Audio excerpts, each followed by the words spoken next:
Hi, Edna. Thanks for joining me this afternoon. Hello, it's nice to see you. Yes, lovely. Strange way to meet people, but there we go. Um, can you introduce yourself and tell everyone a little bit about your involvement with creative arts? Well, my name is Edna Honeysett, and I'm a great grandmother. We have 8 adult children and 21 grandchildren, Wow. grandchildren, and I write. This is my fifth book that's just been published. But I left school at almost 17 and went to work. I didn't do A levels and I didn't do a degree at that point, and we had our family. But when I was, would you like to know how I started writing? Love to. That would be great. When I was pregnant with our eighth child, I was 8.5 months when my father, who was 63, died of cancer. And he was on the farm in his caravan because he wouldn't leave it. And I was blessed to be there, the actual point of him dying. And I had my baby, and I was working then part time for the BBC as a receptionist. And over the next 2 or 3 years, as my daughter started to grow up, she started to resent the fact she felt let down that she never saw her granddad like her 7 siblings had. And she ended up telling me, I used to see him through your navel, because she knew I was pregnant with her. And I thought, well, I'll write a story about my dad so that she would get to know who he was.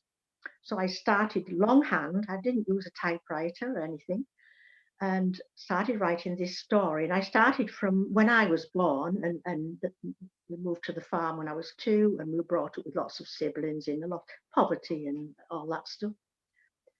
And one of the publishers there, the producers, had a look at it, and he said it was worth publishing.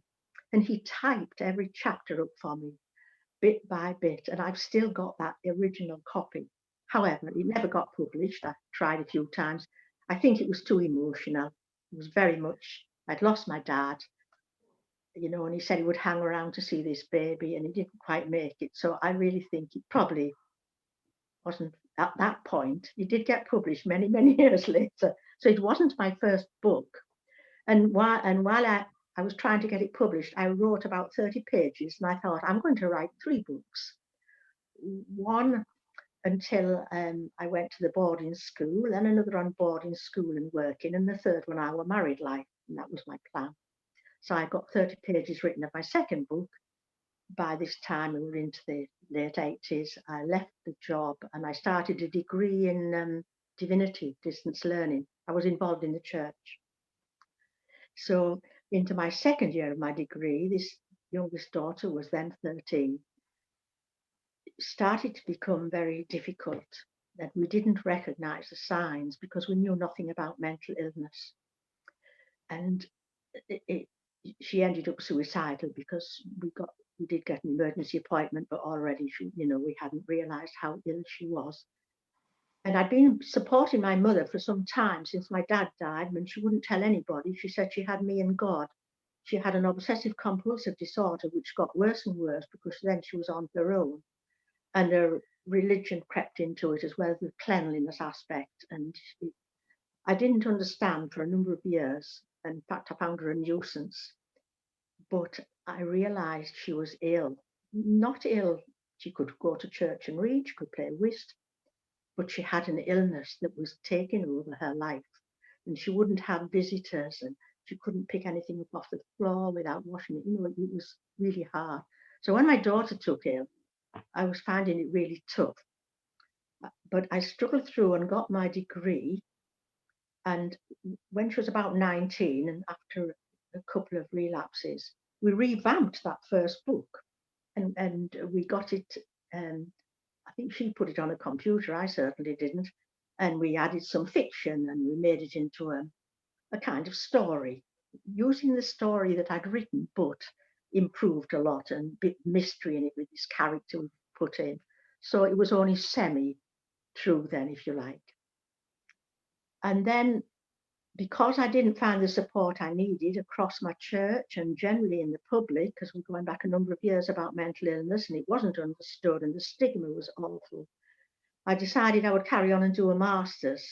I knew they'd let me research what I wanted to do. So I did a master's over 3 years and I looked at support for families where there's mental illness and especially church support. And did it make a difference? The spiritual side. And I got a distinction.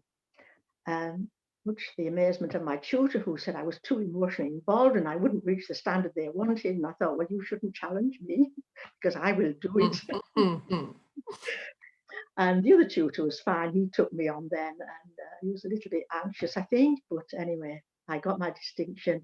And the adjudicators, are they, who looked at the dissertation, said they hoped I would get it published. And I thought, nobody wants to read a piece of dissertation. But I'd interviewed 3 clergy and a doctor in it with big questionnaires, and I'd interviewed members of the carers group I'd set up. I ran it for 20 years, people who cared for people with mental illness. And we brought a little scripture reading in and a little bit of faith and storytelling and consolation and comfort to each other. And I interviewed them. So what I decided to do, I would tell my story, then people would read it. So I started with my daughter at 13 getting drunk. You see, it was a cry for help. We didn't know. And I told the night 6 years of the story till she got better. And she did get better, and she went to Durham and got a degree. And she's a teacher in that profession, and she's married with children, and she's the most wonderful person. But she had a very rough through her teens. So that was my first book. But then you have to get it published, and I did. And then I tried my PhD because I met an Anglican bishop, because now I was going around the country with my books and giving talks in churches, at meetings.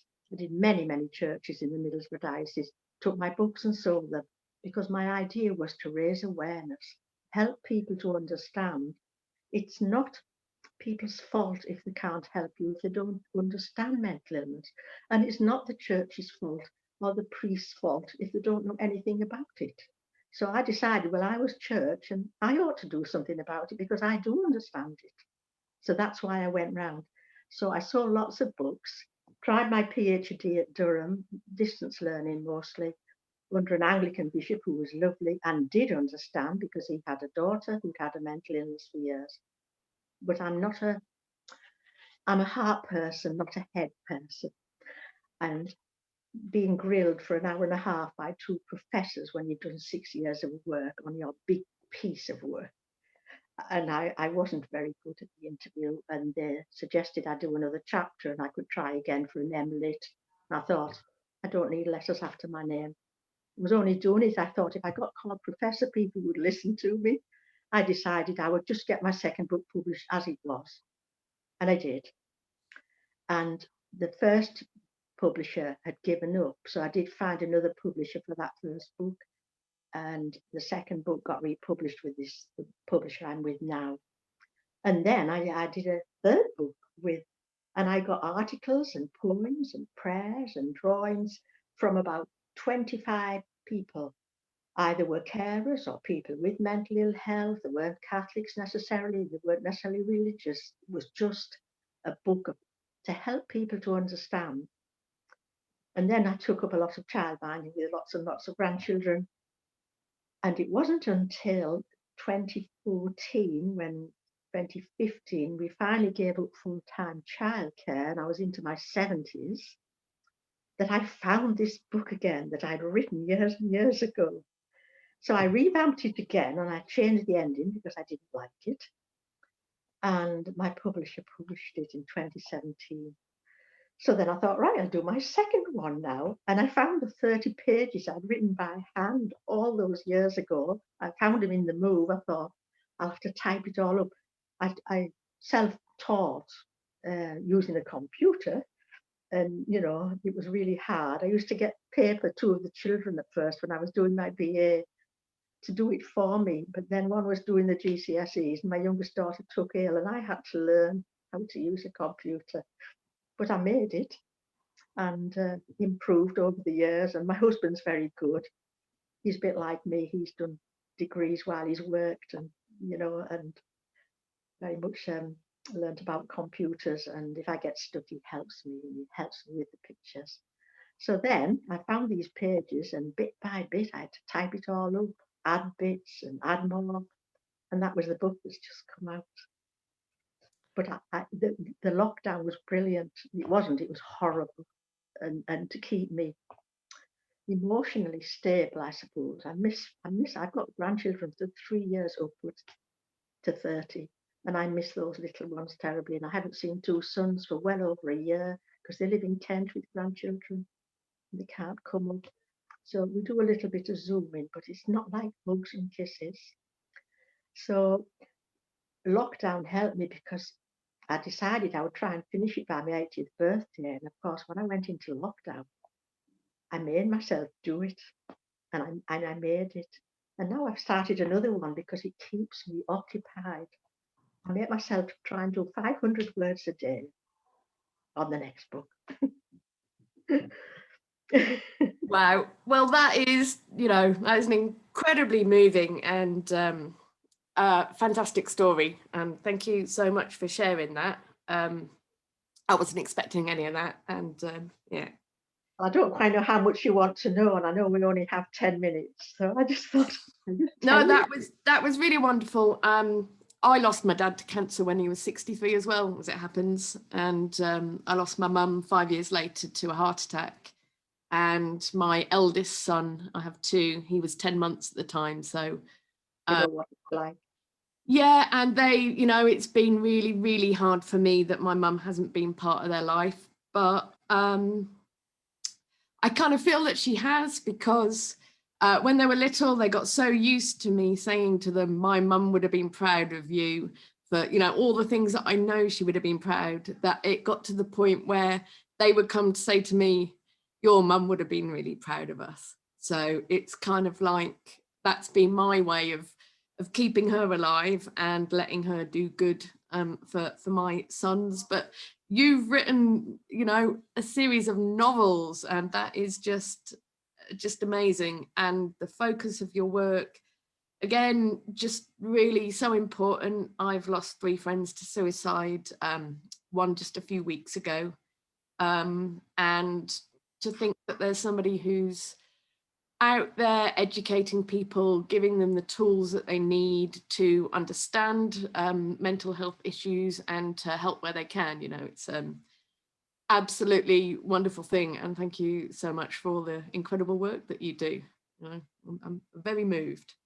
Thank you. So, I mean, I've got all these questions, but I think you've really answered them so brilliantly. It's great for me as an interviewer to have somebody who can just tell their story without me having, I do get sick of my own voice here on this side of it.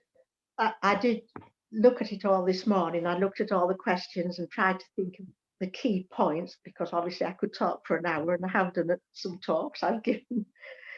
But my mum was very clever, and she could have written a book had she had the education. But in those days they didn't. She left school at 14. But I have one of her poems she wrote in one of my books about being too dirty to go to heaven, that sort of thing. But she was, and then she got there and she wasn't. It was just wonderful because it fitted in with my book when I was talking about her in my first book. And I know she'd be really proud of me now that I've done it, because she always said, when I get better, Edna, I will be able to help you with that group you're running. And she never did, of course, but she lasted. She was 82 when she died, and I was very privileged because she was in Scarborough, which was, quite a ride from Middlesbrough, and my brothers and sisters were all visiting, and I happened to be there when they said she could go home to die. And I said, yes, I can take her home. And I brought her back to Middlesbrough, and we had 2 or 3 weeks with her in our house. She died in our house, not this one, but another one. And I just think that to be with both my parents when they died was just such a privilege. It's a wonderful thing, I think. It is. It's like for my actual parents, I wasn't there. My brothers were But I kind of had a kind of second dad he was a boss of mine, and we became friends. And then when my dad died, we kind of adopted one another. He had never had kids, and that's why we live up here. His wife had her breast cancer had returned, so they moved back up here because he used to work for Tyne-Tees TV.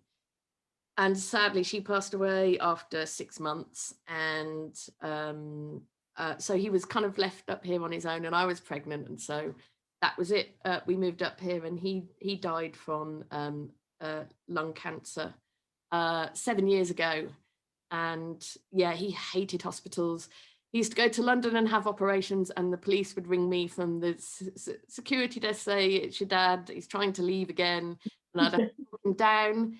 And so yeah, we managed to arrange that. I kept him at home to the last, and it was incredibly difficult, but the most incredible thing that I've ever done. It was an absolute honor to be able to do that for him after all that he'd given me. It really was. For him to be surrounded by his favorite music in his own home, you know, his favorite flowers, read to him from his favorite books. It really is. You know, people find it really hard to cope with death and grief, but I wouldn't have missed that opportunity for the world. No, no, it's a privilege. When I was in the caravan, you know, one of the visits not long before he died, very pregnant, and he said, "Are you still waddling around having babies? It's time you stopped having them, lass," you know, something like that. It was lovely. It's, yeah, we're very lucky, really, and I'm very lucky I can write, you know. So I'm doing the story after I left the convent and boarding school, and see what happens. So And these are not only interesting works of semi-fiction, they're also a really important historical record. well, the farming one, I call it the farming one, the one that was published in 2017, it really a lot about farming in the 40s. You know, I can remember the oil lamp before we got tilly lamps to carry about inside and out, and hand milking cows. And when we got to 10-year-old, we finally got a tractor, and we were 2 miles from the village and 2 miles from church, school. And my dad made a little wooden box. And some of us sat in that, and two sat at each mud guard, and one on my mum's knee next to my dad. And they called it Tranmere Express. We used to go down the village road and all the cars passed us, and we'd wave to them. And he parked it on the village green, and it's all in my book.